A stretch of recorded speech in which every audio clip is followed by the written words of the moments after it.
L'obra de Stanley Kubrick va molt bé per reflexionar sobre com les novel·les es transformen en pel·lícules.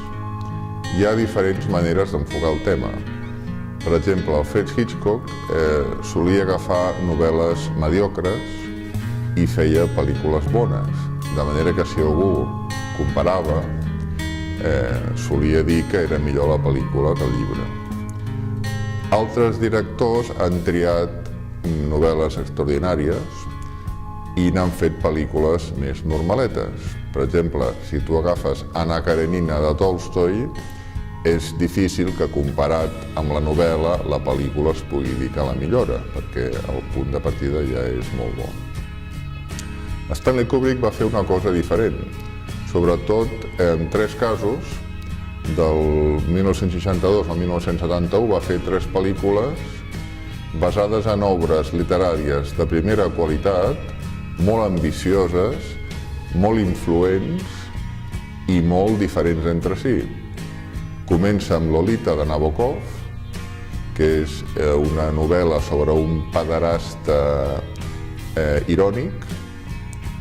Després continua amb 2001 Odissea a l'espai, sobre els límits del nostre món i de la nostra ment, i acaba amb La taronja mecànica d'Anthony Burgess, que és una pel·lícula sobre la nostra capacitat de triar el que som. Són 3 temes apassionants, molt diferenciats i amb obres molt bones. Llavors el que fa Stanley Kubrick és empapar-se de la novel·la i després fa una pel·lícula que en realitat no és una rèplica fidel de la novel·la, sinó que la transforma en un altre llenguatge, que és el llenguatge cinematogràfic. Per tant, les 3 novel·les les canvia. En el cas de Nabokov i Anthony Burgess, tots 2 autors es van molestar força per la falta de fidelitat, i en canvi el cas d'Arthur Clarke amb 2001 va col·laborar amb ell i de fet una mica la van fer entre tots 2. Però si llegim les 3 novel·les i mirem les 3 pel·lícules, passa una cosa molt curiosa, i és que totes, tant les pel·lícules com les novel·les, són molt bones i molt recomanables, però en realitat les pel·lícules són força diferents de les novel·les.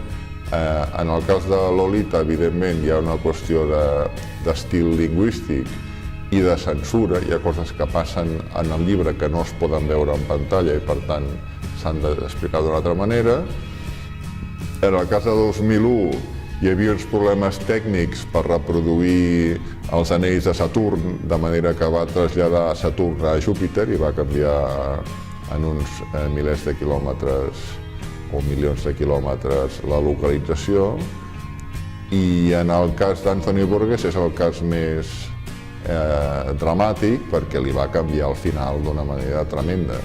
I no obstant, la pel·lícula és molt bona. Llavors, el que fa Kubrick és versionar o traduir en imatges el que inicialment eren paraules, i no li podem exigir fidelitat, però hem de reconèixer que l'obra final és molt recomanable.